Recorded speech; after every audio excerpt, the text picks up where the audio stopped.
Hi there, Virgo friends. This is Carrie at wooingnature.life. Welcome to the channel and welcome to February and your signs and wonders reading for the month. I am going to be focusing on relationships. Why not? It's February. We got February 14th coming up. So it's good to take a pause and look at our relationships, how we're relating to each other, who we're relating with, and then how that's going for you.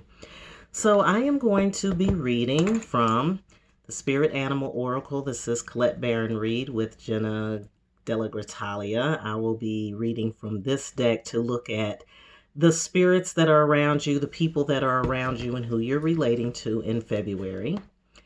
And then I will be turning to Carolyn Myss's Archetype cards to look at how you are relating to them. So one is the people you're relating to, and then these cards are going to tell how you're relating to them, what your personality is, what they're bringing out of your personality.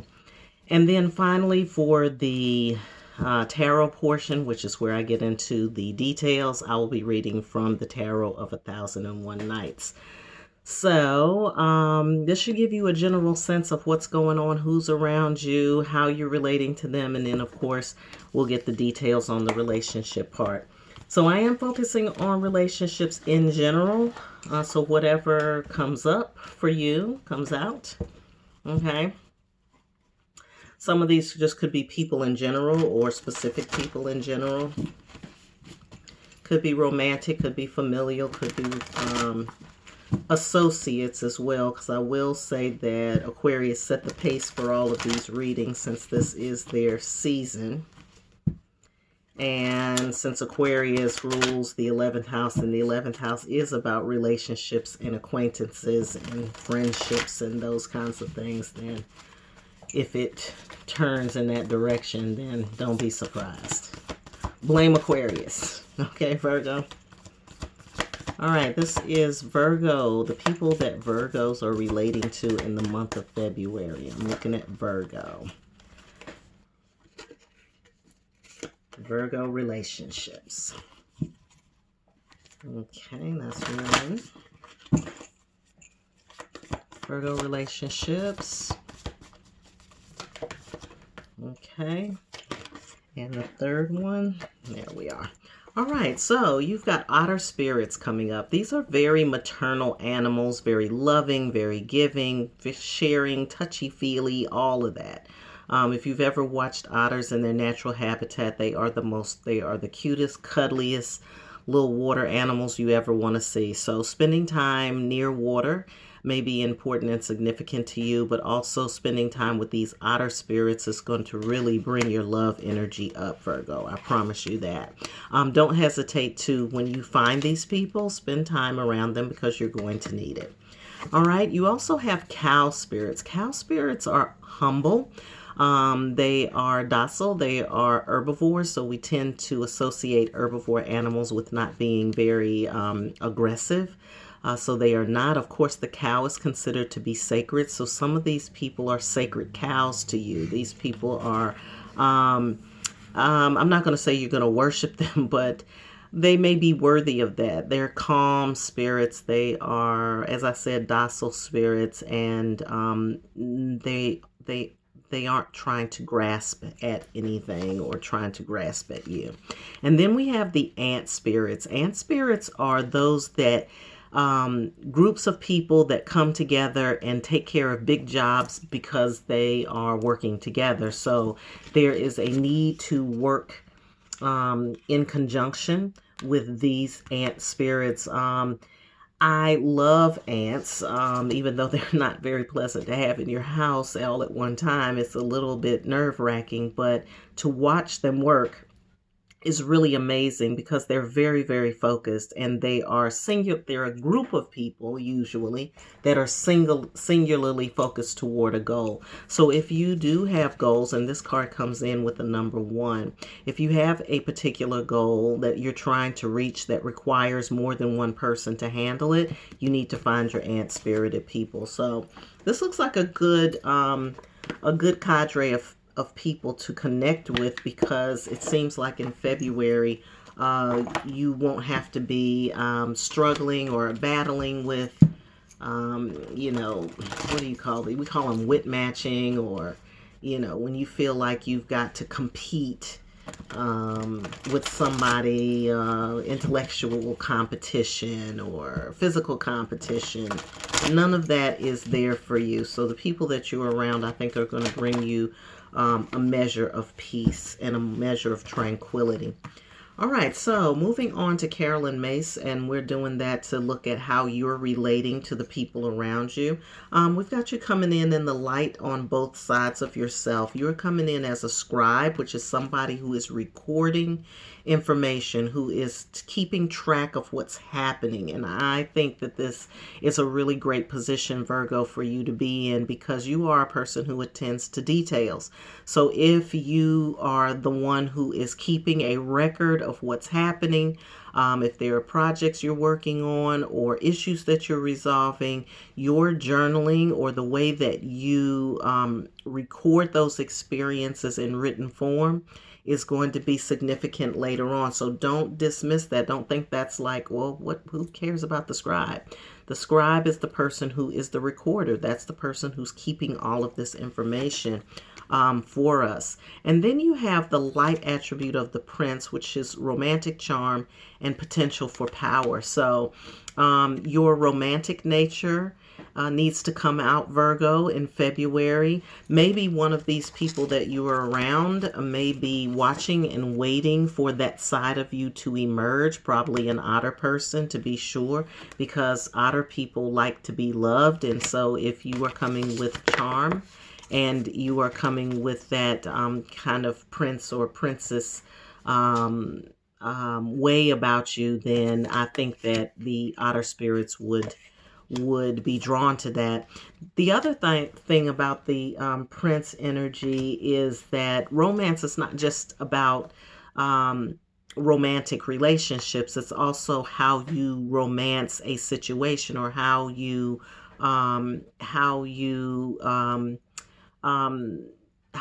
bring people to the fold, or how you bring people into your world. So that same energy of the prince could be used in these situations where you're having to work with other people to put together a project of some sort. I actually think that both of these would be very good for your ant spirit activity that you will be involved in. So it looks like some love and relationships here. Can't ignore this heart, great big old heart that goes with the otter spirit, and just being around some people that can bring you a calm sense of peace in your everyday experience. And then, of course, those worker bees that are around you, they will all benefit from these two sides of yourself. So bring that into the light.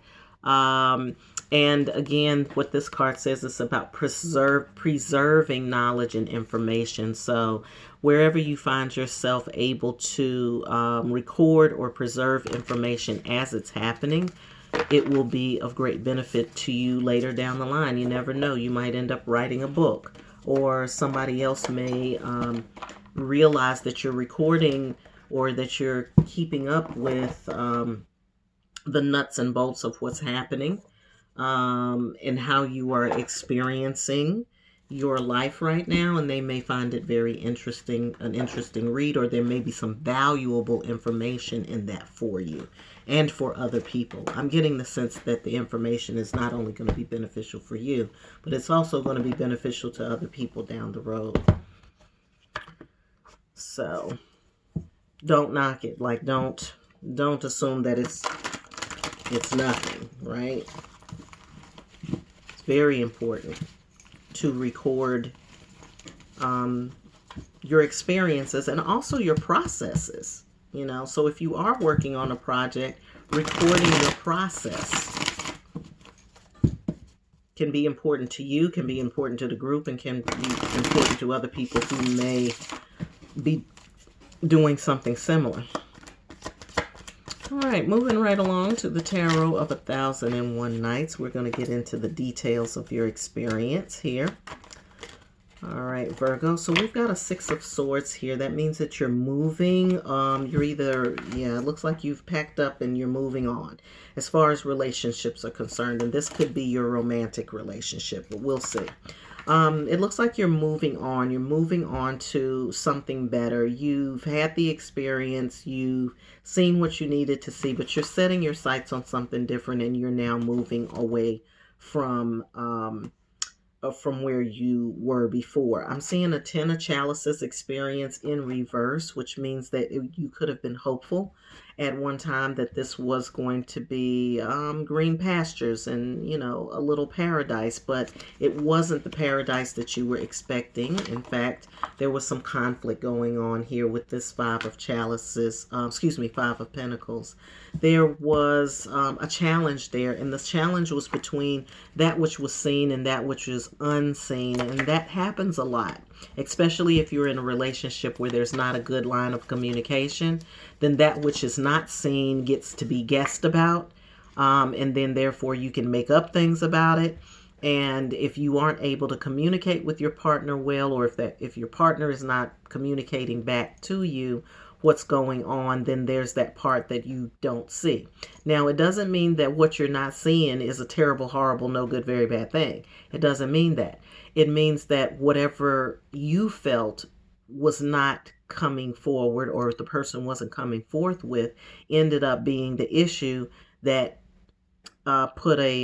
stuck a pin in the bubble of this idea of things being utopia, a little utopia, or a great relationship for you. We've got the Ace of Wands in reverse, which in its upright to me is, again, it's looking at these green pastures and peaceful abiding and being able to just, you know, relax and enjoy your relationship. But if you felt like something wasn't being presented, or if you were not in turn presenting significant parts of your experience, then, you know, then it just ends up being like, I don't know. I'm not going to say a waste of time, because I don't think any experience is a waste of time.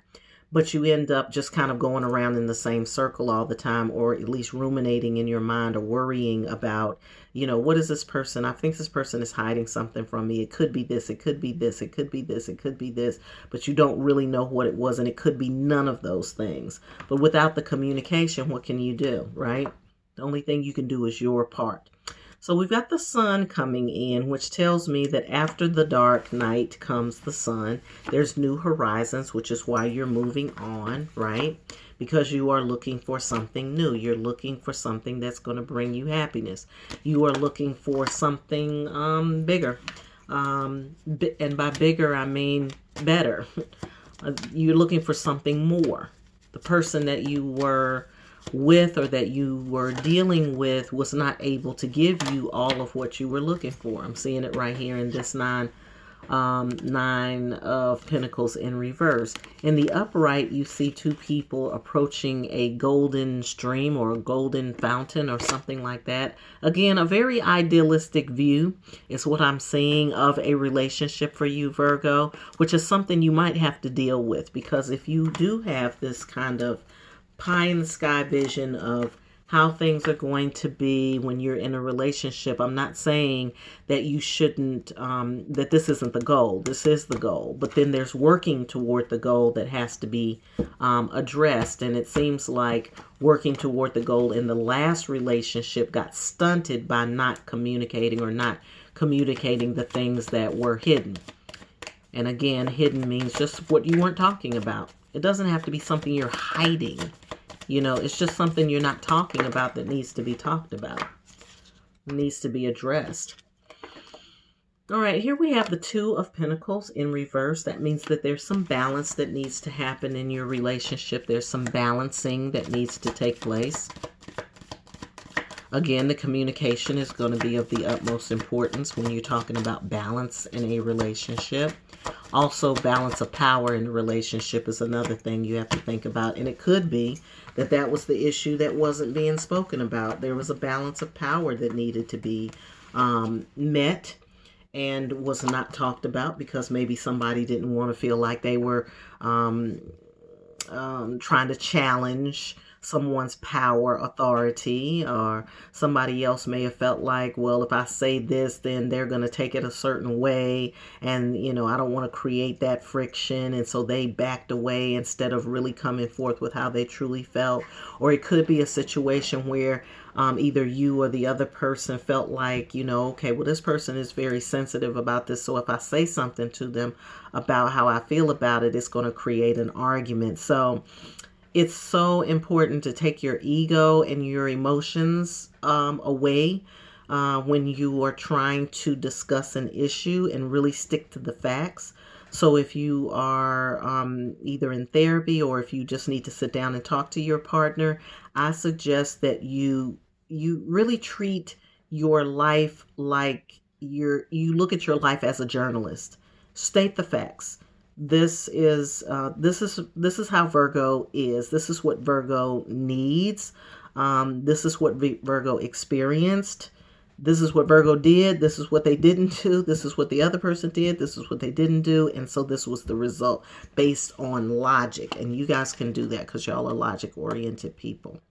All right, so we've got the Knight of Chalices in reverse, which says that kind of ended the romance. That is where the romance ended and where the work began. And when you're talking about an idealistic view of a relationship, most of the time, that's your pie in the sky right there.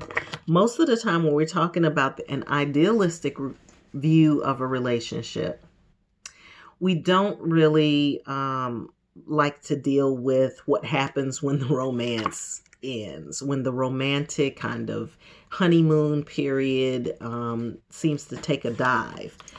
It doesn't mean that the relationship is necessarily over. It just means that the relationship has to mature to the next level. So yeah, everything was when you first met each other, and your eyes were glistening, and you were putting on your best behavior and smiling and laughing at all his jokes and or her experiences. You were listening and being intent, and you know, you're going out to, you know, grab a bite to eat, and you're catching a few laughs and all of that. It's great. But then when you get to that point where it's like, oh, well, you know, I'm not really feeling this part anymore, that's when you're going to have to assess whether it's just the fact that the relationship is going to the next level. And so now it's time for you to mature to that place, versus this is clearly not a good match and I need to move on.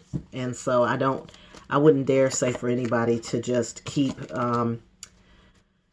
belaboring through a relationship if you know that it's been over or something like that. But at the same time, you have to, you know, look at all sides here. We've got Temperance in reverse. That is another form of balance. That's the bigger picture of the balance card that we were looking at before with this Two of Pentacles in reverse. With the Temperance in reverse coming in the same reading with it, then the little things mean a lot. So the little points of balance, the little things that you can do to bring that back to balance. And the smallest thing that you can do to bring anything in a relationship back to balance is to communicate about it. It seems like a big thing, but it's really a small thing. Just saying how you feel can bring this, a little bit goes a long way. That's what I'm saying. Because Temperance is about being able to let the energies flow between you easily. It's about letting that energy between you flow easily and without you stopping it, and without the other person stopping it, or without putting a monkey wrench in it, or trying to sabotage it in some way, or thinking of something negative when there's nothing negative there to see. Okay? So we have the Lovers here, also in reverse. I swear I didn't plan this. Which means that there is a connection. There is maybe a lack of connection, or you may be feeling a lack of connection. But again, I feel like that communication is going to determine whether or not it is truly a poorly matched situation, versus this is a situation that just has to grow a little bit more, and that's all. So the Two of Swords here says that it's time to make a decision. You're making a decision about whether you're going to stay or whether you're going to go. I would say before you decide to go, that you actually have a conversation first. You actually talk in a non-emotional space, in a very clear space with your partner about what happened or about what your perception was of what happened, so that you can get their take on it, and that may change the game for you. You don't need to be out here on your own, Virgo, wandering around trying to figure it out all by yourself. You don't. You just need to embrace your heart space with this Queen of Chalices coming in. You just need to embrace it. Then that way you won't feel like you're capsizing. Because I feel like you feel like you're capsizing in love. Okay? Feel like the emotions are overwhelming you, and now you're out here on a dinghy by yourself and can't figure out what to do. But really you do know what to do, because the Queen of Chalices has an inner knowing about how love works and how she needs to express her love in any given relationship, so that it is so that her individual power, or his or her individual power, is maintained, and the other person's individuality and power is maintained, and then the two of you all can come together and create something powerful together between you. Okay. All right, so this is the Hermit in reverse. I feel like Hermit can sometimes be good in situations like this, because it will cause you to really reflect on yourself or get into your what's going on in your inner psyche. But because this is in reverse, I'm going to say that you've had that approach already. You've taken the approach to pull yourself back and go in. Now it's time to not pull back, but to go forward. And I think the way to go forward is in the communication. Talk, say it, speak it. Don't shut down. Speak up and speak out. And it's risky. You're going to feel the risk. You're going to feel the risk. You're going to feel you're going to feel a little bit scared to do this.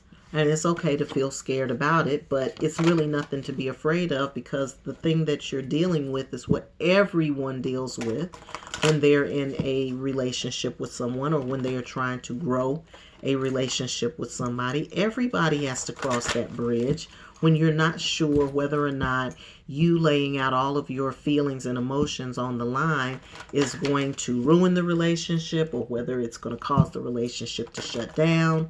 It's that vulnerability. It's that moment when you feel like, oh, well, I really just want to lay it all out here on the line, but I'm scared because I don't know if this person's going to trample on my heart. I don't know if this person is how they're going to take it. And if we can detach ourselves from how the other person responds to what we're saying, as long as we are speaking from our heart, and as long as you're speaking from your place of truth, and you are speaking the truth, and you own that, and you're comfortable with that and unapologetic about that, then what happens is when you present that information, or you present that side of yourself to your significant other, and they reject it, then you're just like, that's not my person. That's not my person, because my person would not reject that. They would not reject this, okay? Or my person is whatever my person doesn't understand. Whatever my significant other or my partner doesn't get, then my for real though partner is going to work toward understanding it. Like, I don't understand it, babe, but I want to, so please continue to talk to me about that. Help me see that. Or the person will ask you questions until they have a better understanding of where you're coming from. And if the person doesn't make that kind of effort, then they're not that interested in you. They're only peripherally interested, or they themselves are not ready for a relationship, not for a deeper relationship, not for a stronger relationship, not the next level of relating, which involves a little more work. Okay. But if the person really cares and they really, really, truly value, and I'm not going to say that they value the relationship, because some people may value your relationship, but not to that degree. Like, it may be, well, like, I value Virgo's friendship, but as far as a romance is concerned, that may be a little bit too much for me. Or it could be that the Virgo feels like, I really appreciate this other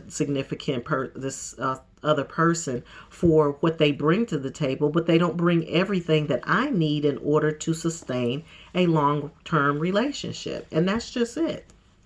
You know, it can be that simple, but the only thing that makes it not simple is when our emotions and our ego are involved. When our emotions and our ego are involved, then we are afraid to be hurt, or we're afraid for to be embarrassed, or we're afraid that somebody's going to think something about us that we don't want them to think about us. And the thing is when you are good with you, then it doesn't matter what other people might think. Okay, Virgo?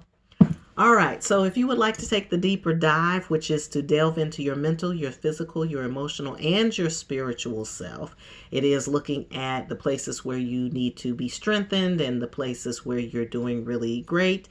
It also gives you some direction on what you need to be focusing on right now in order to evolve and in order to move forward in your life. You can do that by reaching out to me at wooingnature.life, or you can email me at Kerri, Kerri, at wooingnature.life.